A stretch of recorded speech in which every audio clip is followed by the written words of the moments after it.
네, 똑같은 내용이더라도 주제를 다르게 잡은 기사를 많이 읽으면 좋습니다. 기업, 소비자, 전문가 등 이해관계자마다 입장이 다르기 때문에 긍정적인 시각, 부정적인 시각, 다양한 입장을 담은 기사를 읽으면 좋고요. 특히 전문가가 쓴 칼럼을 읽으면 시야를 넓히는데 도움이 됩니다. 그리고 비슷한 주제는 과거에 나온 사례를 어떻게 진행될지를 알 수가 있어서 좋고요. 예를 들어서 현재 태형건설 워크아웃이 진행 중인데 과거의 워크아웃 사례들을 찾아보면 이해관계자별로 어떤 점에서 갈등이 있었는지, 그걸 어떻게 해결했는지, 그리고 추후에 어떤 영향을 미쳤는지 등을 알 수 있습니다. 기사는 뉴스이기 때문에 새로운 사실을 가장 빠르게 알 수 있는 점에서 강점을 가지고요. 우선 뉴스를 통해서 현안을 빠르게 파악한 다음에 조금 더 깊이 있게 알고 싶으면 경제지를 읽고 전문 매체에서 깊이 있는 이슈를 파악하고요. 조금 더 이 분야에 대해서 투자를 하고 싶다던가 더 알고 싶은 분야가 있다면 관련 도서를 읽는 것도 도움이 많이 돼요.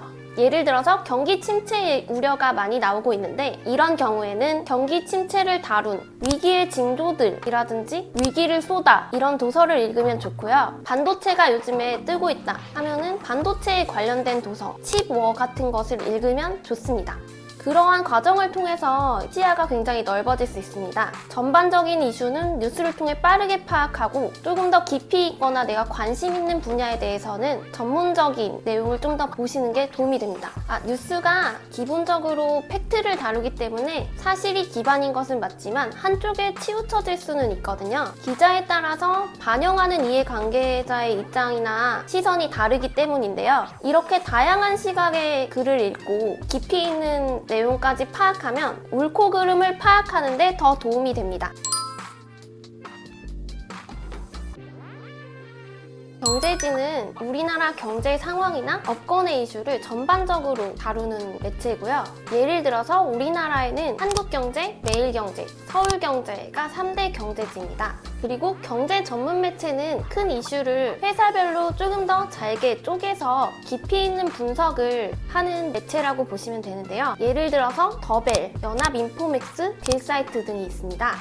우선은 경제지를 통해서 전체적인 이슈를 파악하고 조금 더 관심 있는 기업이라든지 투자를 하고 싶은 기업이 있다면 해당 이슈만을 선별해서 경제 전문 매체지를 통해 기사를 읽어보시는 것이 좋습니다.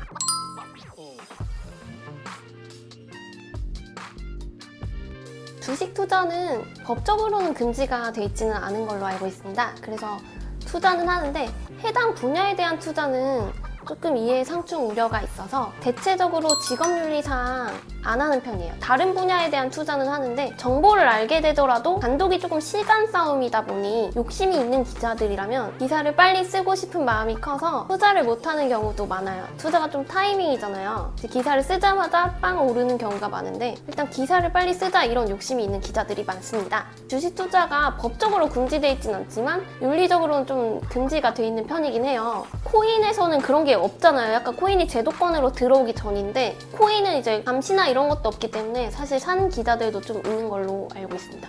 그리고 또 금융당국에서 몇 년 전에 이런 현황을 파악하기 위해서 기자들의 계좌를 검사해봤는데 손실이 커서 그냥 사건이 무마됐다는 아무 이제 일이 일어나지 않았다는 소문이 있어요.